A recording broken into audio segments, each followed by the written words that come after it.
Hello dear students, कैसे हो आप सभी? ठीक ठाक, बढ़िया, वेरी गुड।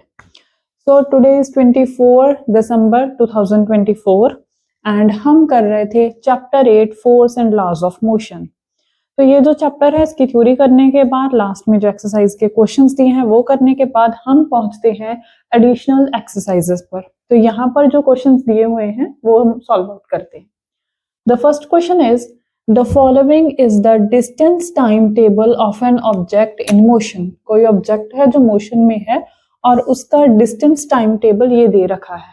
ये है डिस्टेंस मीटर्स में और ये है टाइम सेकेंड्स में। कि जब टाइम 0 सेकेंड था, जब बॉडी को ऑब्जर्व करना शुरू किया, उसकी मोशन को देखना शुरू किया, तब उसने कितना डिस्टेंस कवर किया था? 0 मीटर। ये अभी वो चलाई था। जैसे ही टाइम 1 सेकेंड हुआ, बॉडी ने कितना डिस्टेंस कवर कर लिया? 1 metre.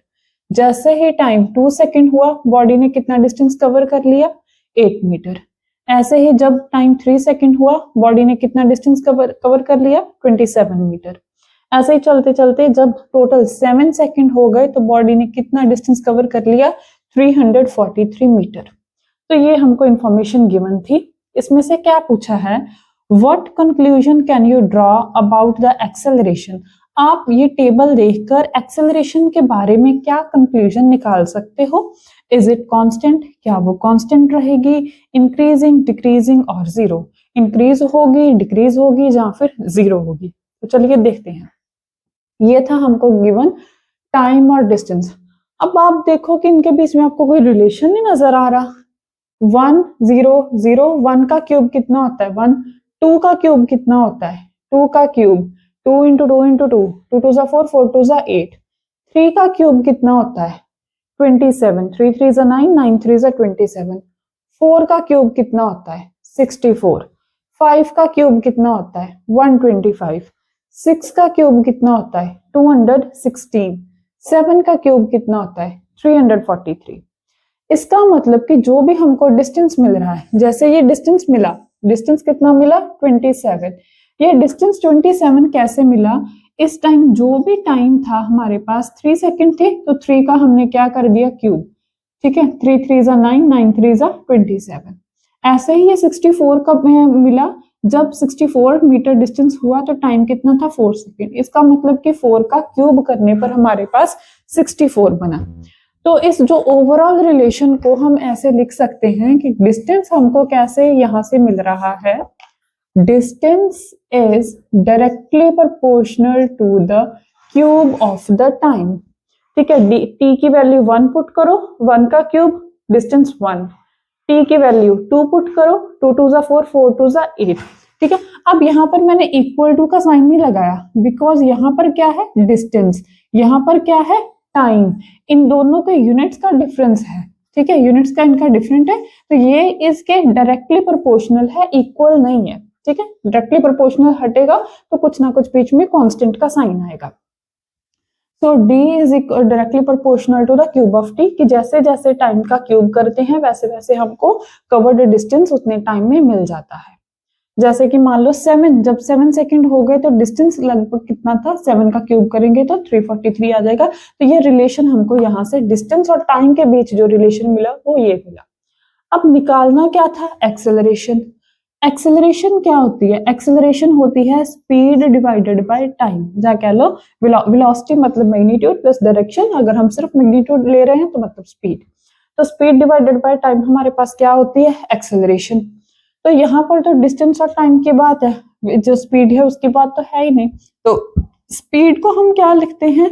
Distance divided by time. जितना भी डिस्टेंस है डिवाइडेड बाय टाइम उसको हम क्या लिखते हैं? स्पीड। तो अब यहाँ से हम स्पीड की तरफ जाएंगे। कैसे जाएंगे? ऐसा करते हैं, इस इक्वेशन में दोनों साइड t से डिवाइड कर देते हैं। इधर क्या कर दिया? d by T. साइन क्या था? डायरेक्टली प्रोपोर्शनल का। इधर क्या था? t क्यूब डिवाइड कर दिया t से। इधर भी कर दिया, इधर भी कर दिया, सेम चीज दोनों तरफ की है। तो मतलब इक्वेशन जो है वो हमारी बैलेंस है, ऐसे ही है। तो ये d by T, rate of change of distance, distance changes with the time, ये हमारे पास क्या आ गया? स्पीड। तो इसको हम क्या लिख सकते हैं?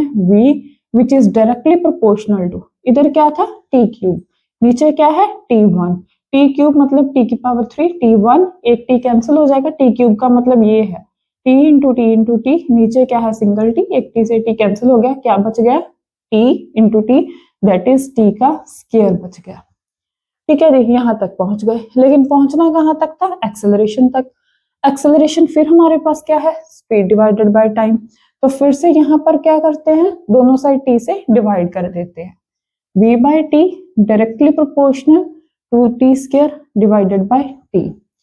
v डिवाइडेड बाय टी क्या आ गया, एक्सेलरेशन डायरेक्टली प्रोपोर्शनल, ये क्या था टी स्क्वायर, नीचे क्या है टी, एक टी से टी कैंसिल हो जाएगा, क्या बच गया सिंपल एक t, that is acceleration is directly proportional to the T.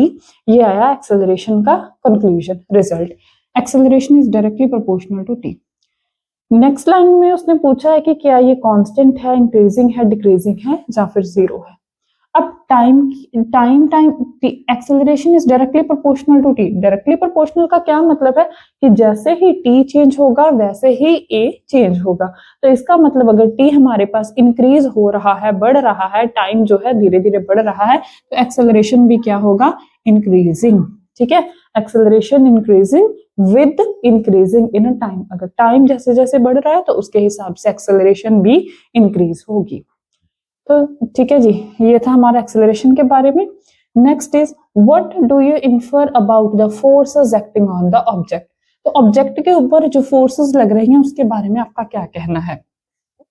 Force का फॉर्मूला क्या होता है हमारे पास, force is equal to mass into acceleration. अब आपको ये चीज पता है एक्सेलरेशन यहाँ पर किसके डायरेक्टली प्रोपोर्शनल है, टाइम के, कि जैसे जैसे टाइम इंक्रीज होगा वैसे वैसे ही एक्सेलरेशन इंक्रीज होगी। जो मास है वो तो है कांस्टेंट क्वांटिटी, कांस्टेंट क्वांटिटी है, तो हम यहाँ पर क्या कह सकते हैं कि जो फोर्स है वो डायरेक्टली प्रोपोर्शनल है किसके, ए के। जैसे जैसे ए इंक्रीज होगा वैसे वैसे फोर्स इंक्रीज होगी, और जो ए था वो डायरेक्टली प्रोपोर्शनल किसके है, टाइम टी के। जैसे जैसे टाइम इंक्रीज होगा वैसे वैसे ए एक्सेलरेशन इंक्रीज होगी, जैसे जैसे ए एक्सेलरेशन इंक्रीज होगी वैसे वैसे ही एफ फोर्स इंक्रीज होगा। ठीक है, तो ये था हमारा फोर्स के बारे में। ठीक है, तो इसको देख लीजिए, फिर हम करते हैं next question.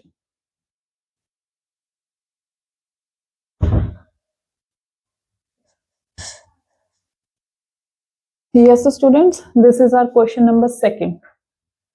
Two persons managed to push a motor car of mass 1200 kilogram. एक मोटर कार थी जिसका मास कितना है हमारे पास 1200 किलोग्राम।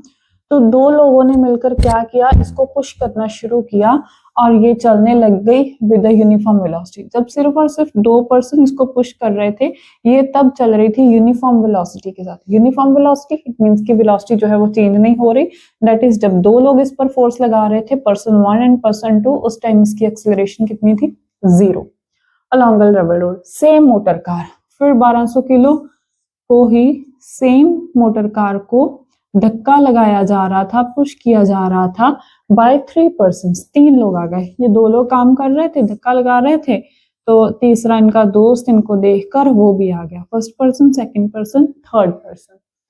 ठीक है, the same motor car can be pushed by 3 persons. अब ये चल रही थी एक्सेलरेशन 0 से, जब दो लोग इसको पुश कर रहे थे, जब 3 लोग इसको पुश करने लगे तो इसके पास कुछ एक्सेलरेशन आ गई और वो थी 0.0 metre per second square.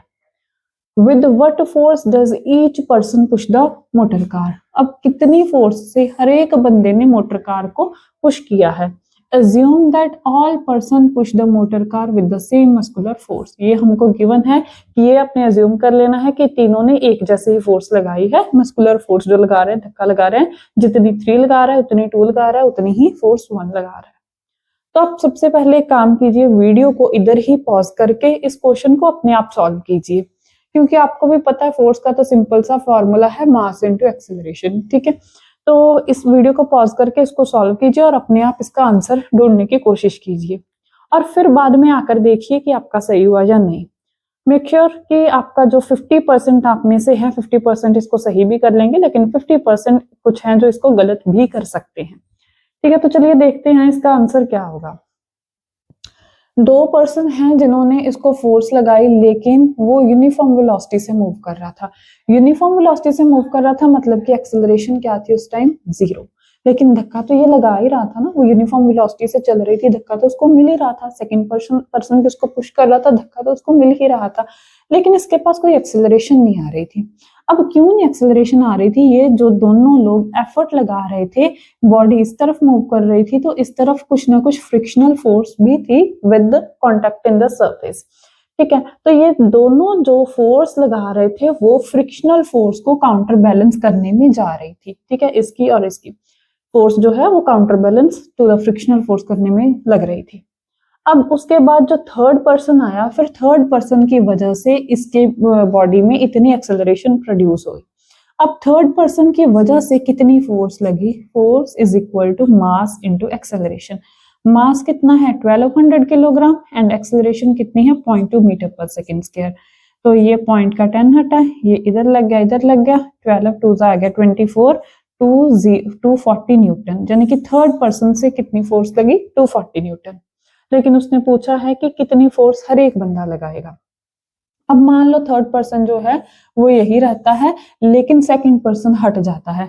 First person जितनी फोर्स लगा रहा था उतनी ही फोर्स लगा रहा है, थर्ड पर्सन जितनी फोर्स लगा रहा था उतनी ही फोर्स लगा रहा है, लेकिन अब सेकंड पर्सन इसको फोर्स नहीं लगा रहा। तो क्या यही जो बॉडी है वो 0.2 metre per second square acceleration से चल पाएगी?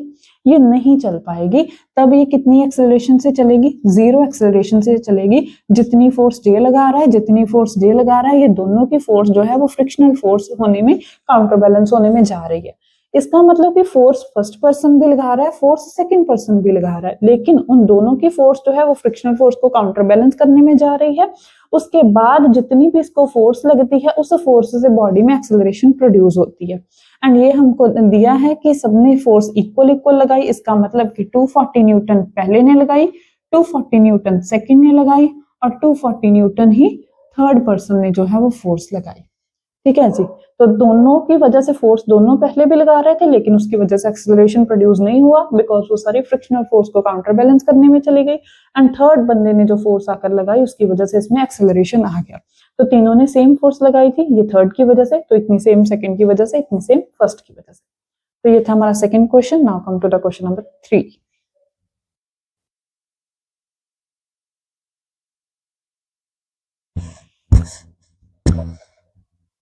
यस डियर स्टूडेंट्स, तो ये है हमारा क्वेश्चन नंबर 3।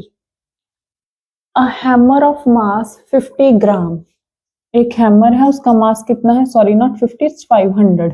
मास गिवन है 500 ग्राम। सबसे पहला हमारा कर्तव्य, हमारा धर्म, यूनिट्स को सही करना। ये क्या है? सीजीएस यूनिट्स में, और ऐसा यूनिट्स में क्या आ जाएगा? ये 0.5 kilogram. Moving at a 50 metre per second. ये एक हैमर था, ये आधे किलो का, कितनी स्पीड से चल रहा था? 50 मीटर पर सेकेंड। इतनी स्पीड से चल रहा था, तो इसका मतलब ये क्या हो गया? इसकी इनिशियल स्पीड हो गई 50 metre per second. Strikes on a nail, एक नेल के ऊपर जाकर लगा। Nail stops the hammer in a very short time. Nail ने हैमर को बहुत ही कम समय में रोक लिया, कि जैसे ही हैमर जो है वो नेल पर स्ट्राइक हुआ, इतने टाइम में वो रुक गया। कितने टाइम में रुका? 0.01 सेकेंड में रुक गया, स्टॉप हो गया। तो इसका मतलब कि हैमर की फाइनल वेलोसिटी क्या आ गई? 0 metre per second. So what is the force of the nail on the hammer? कि जो नेल ने फोर्स लगाई हैमर के ऊपर वो कितनी लगाई? क्या फाइंड आउट करना है? नेल फोर्स लगा रहा है किस पर? हैमर के ऊपर। ये हमने फाइंड आउट करना है, नेल टू हैमर। लेकिन हमारे पास इनिशियल वेलोसिटी किसकी है? हैमर की। फाइनल वेलोसिटी किसकी है? हैमर की। हैमर को रुकने को इतना टाइम लगा, और मास कितना है हमारे पास? ये भी हैमर का है। तो अब हम पहले ये देखेंगे कि हैमर ने नेल पर कितनी फोर्स लगाई। ठीक है, क्या हम देखेंगे कि हैमर ने नेल पर कितनी फोर्स लगाई? Because action and reaction both are equal and just opposite. तो हैमर जितनी फोर्स नेल पर लगाएगा, नेल भी उतनी ही फोर्स हैमर पर लगाएगा। तो हम एक्शन फाइंड आउट करेंगे, रिएक्शन अपने आप आ जाएगा। हाँ जी, तो फोर्स फाइंड आउट करनी है। अब फोर्स यहां से हम कैसे फाइंड आउट करेंगे? Force is equal to change in momentum divided by time. ठीक है, force is equal to change in momentum divided by time. तो मोमेंटम, इसका फर्स्ट मोमेंटम क्या आएगा? Mass into initial velocity. Mass कितना था? 0.5 किलोग्राम। इनिशियल वेलोसिटी है कितनी? 50 मीटर पर सेकेंड। तो ये हमारे पास क्या बन गया, 5 5 जा 25 किलोग्राम मीटर पर सेकेंड। हाँ जी स्टूडेंट्स, तो हमारे पास जो P1 था वो कितना आ गया, 25 kilogram metre per second. Now P2, P2 is mass into final velocity. Mass है हमारे पास 0.5 किलोग्राम एंड फाइनल वेलोसिटी है 0 मीटर पर सेकेंड। तो हमारे पास फाइनल मोमेंटम आ जाएगा 0 किलोग्राम मीटर पर सेकेंड। तो फाइंड आउट क्या करना था, फोर्स। तो फोर्स क्या है हमारे पास, change in momentum divided by time. Change in momentum final minus initial, final momentum minus initial momentum divided by time. Final momentum कितना है 0 माइनस इनिशियल कितना था 25, और ये कितने टाइम में हुआ 0.01 सेकेंड में, दैट इज -25 डिवाइडेड बाय 0.01, 100 इधर लग गया और ये बन गया -2500 न्यूटन। तो इतनी फोर्स लगी। अब ये देखिए, ये जो फोर्स हमारे पास आई, ये फोर्स कौन सी आई थी, ये मोमेंटम किसका चेंज हुआ, ये मोमेंटम चेंज हुआ हैमर का। तो -2500 न्यूटन आई कि जो हैमर ने नेल पर फोर्स लगाई वो कितनी आई, -2500 न्यूटन। तो ये हैमर ने जो भी नेल पर फोर्स लगाई दैट इज द एक्शन। तो हमने क्या फाइंड आउट करना था, what is the force of the nail on the hammer. हमने फाइंड आउट करना है कि नेल कितनी फोर्स लगा रहा है हैमर पर। जो हैमर ने फोर्स लगाई नेल पर वो क्या था, एक्शन। तो जो नेल हैमर पर फोर्स लगाएगा वो क्या होगा, reaction. as we know that action and reaction are same and opposite in sign, opposite in direction। तो जो हैमर फोर्स लगा रहा है वो -2500 न्यूटन है, तो जो नेल हैमर पर फोर्स लगाएगा वो कितनी आएगी, 2500 न्यूटन। ठीक है, तो ये है हमारा रिक्वायर्ड आंसर। तो चलिए करते हैं हम next question.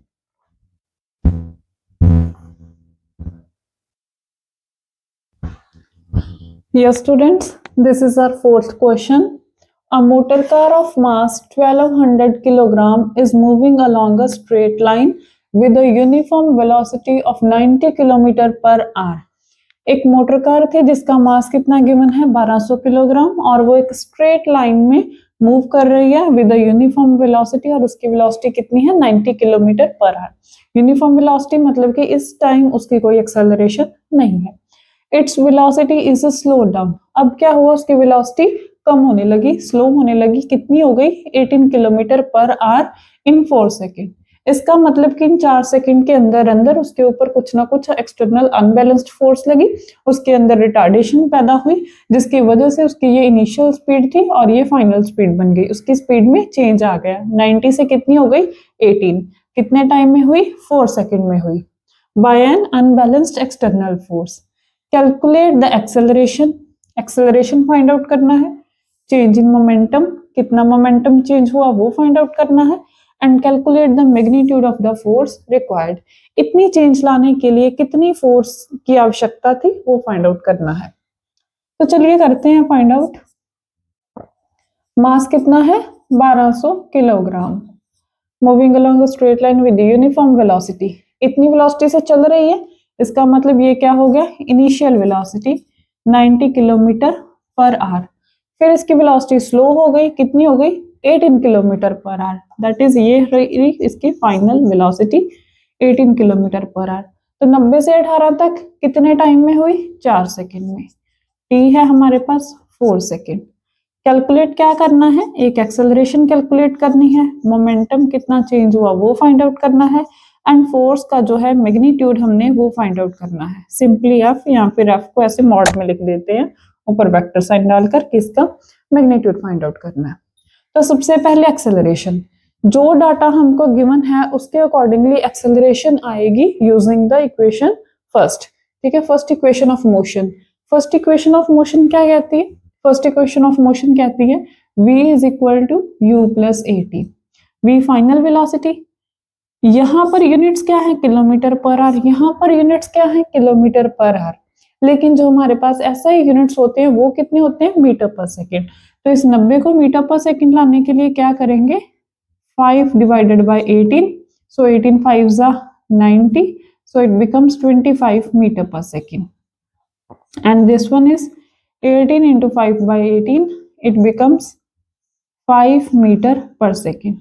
So in SI units, initial velocity is 25 meter per second and final velocity is 5 meter per second.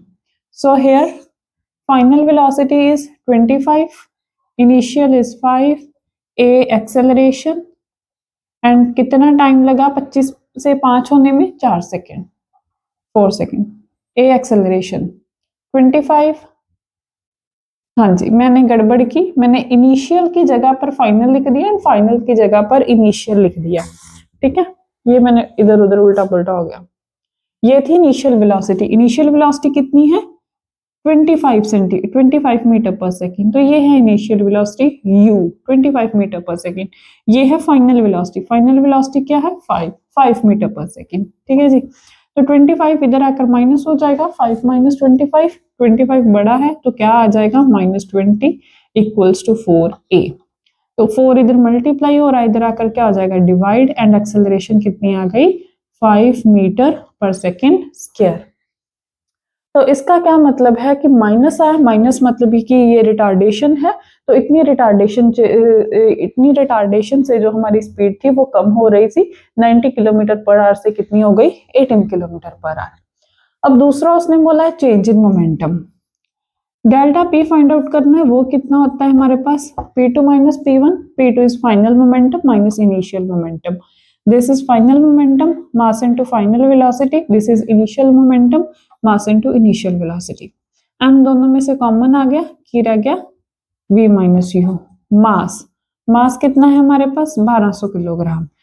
Final velocity कितनी बनी थी 5 मीटर पर सेकेंड।